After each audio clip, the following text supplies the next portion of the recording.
listen carefully. Which of these do you hear? I'll see you next week. If you said this one, then you're correct. But where did the T go? Removing the T at the end of words isn't a mistake. It's actually something that native British English speakers do all the time. It's called elision, which is basically the process of dropping a sound. In this case, the T sound.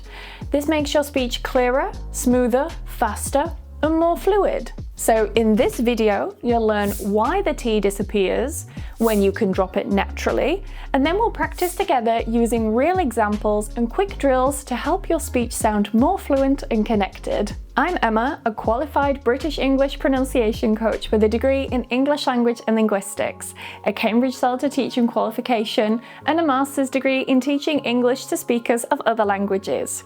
I've been teaching since I was 16 years old, and I've helped thousands of learners from around the world sound more confident, clear, and natural in English. And before we get started, a quick reminder, my online British English pronunciation course, Emma's Pronunciation Hub, is reopening for enrolment in January 2026. It's currently undergoing a huge upgrade with over 300 brand new lessons, activities, downloadable audios to practice your pronunciation on the go, as well as personalized weekly feedback and corrections.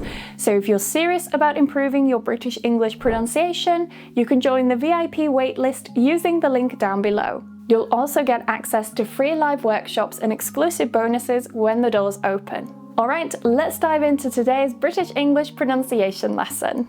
Let's start with the question, what is elision?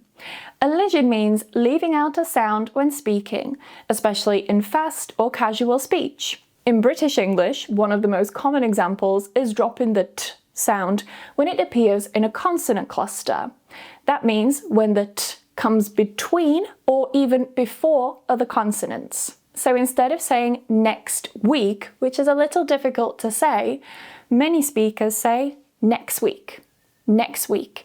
The T completely disappears. And you're not being lazy when you speak like this. This is just a natural feature of fluent, rapid speech. The T simply drops out just to make your speech smoother. So if you find that you sometimes get tongue-tied when you're talking, that's a tongue twister, it's normally because you're trying to pronounce every single letter, when actually you can remove some of them, like we're looking at today. So coming back to the T, you'll often hear T disappear when it comes between two consonants, more specifically when the word ends in a consonant sound and a T, and then the next word starts with another consonant sound. Here are some common examples. Next week, next week. Next door, next door. Last night, last night. Must be, must be. Just told, just told. Wristwatch, wristwatch. Left leg, left leg. You'll notice that your mouth sometimes naturally struggles to pronounce that T before another consonant sound, so it's easier just to cut it. And as I said before, this is not lazy or bad English. This is simply just a feature of natural rapid speech that native speakers use all the time. So why does this happen? Well, it's all about speed and your flow of speech. When we speak naturally, we aim for smooth transitions between the sounds and words. If you start to separate all of the words or pronounce every single sound in those words, it can sometimes sound quite robotic or unnatural. So try saying this phrase slowly. Next week. Next week. Now try saying it faster and remove the T. Next week. Next week. Do you hear how your tongue doesn't have time to release that T sound? And that's exactly how native speakers sound. It's efficient, sounds more fluent, and your speech sounds much more connected. Now let's practice some short sentences together. We'll start with some phrases, and then we'll build them up into sentences. Repeat slowly after me. Next week. Next week. I'll see you next week. I'll see you next week. next time. Next time. I will see you next time. I will see you next time.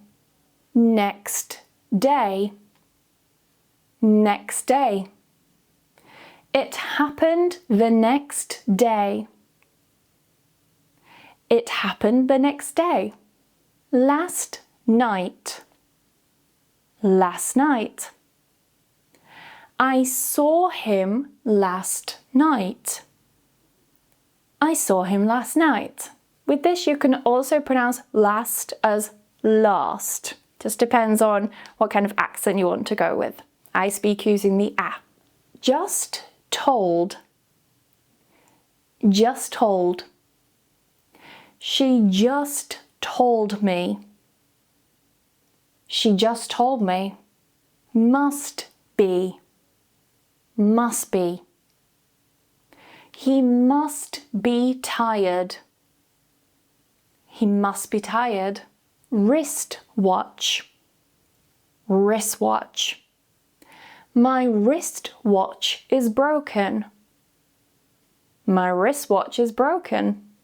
Left leg. Left leg. He hurt his left leg. He hurt his left leg. Here's a little tip to help you improve your English pronunciation and remember to remove the T at the end of words in your natural speech. Record yourself saying both versions of the sentences that we've just practiced. Slow down your speech for the T and then say it quicker and then remove the T in the second sentence. Then compare the two. You'll quickly notice that the second version, without the T, sounds faster, more fluent, and still clear and understandable. One of the biggest questions I get from my students when I talk about removing sounds is, will people still understand me if I remove the sounds? And the answer is yes, if you do it correctly. That's the main thing. If you're just removing sounds willy-nilly and taking out any sound that you like, then no. That means that people may misunderstand you or not understand you at all. However, if you follow the specific rules and you know exactly which sounds to remove and when, then people will still understand you just fine. Now, here's your little challenge for this week. For today, choose one sentence from the examples that we practiced and try to drop the T when you naturally say it. For example, I'll see you next week. I'll see you next week. I'll see you next week. Repeat it until it starts sounding natural to you. You'll start noticing that dropping the T in these positions makes your English sound much smoother and more natural. And make sure you record your voice so you can hear your own pronunciation. So that's the end of today's British English pronunciation lesson. I hope this has helped you understand why the T sound sometimes disappears at the end of words in fast speech and how you can use it naturally while still sounding clear and understandable. And if this video has helped you, give it a like, share it with a friend who's also learning English, and subscribe for more practical British English pronunciation lessons every week. And don't forget, Emma's Pronunciation Hub reopens in January 2026. Join the VIP waitlist below for early access, free workshops, and exclusive bonuses when the doors open. I'll see you in the next lesson. Bye bye.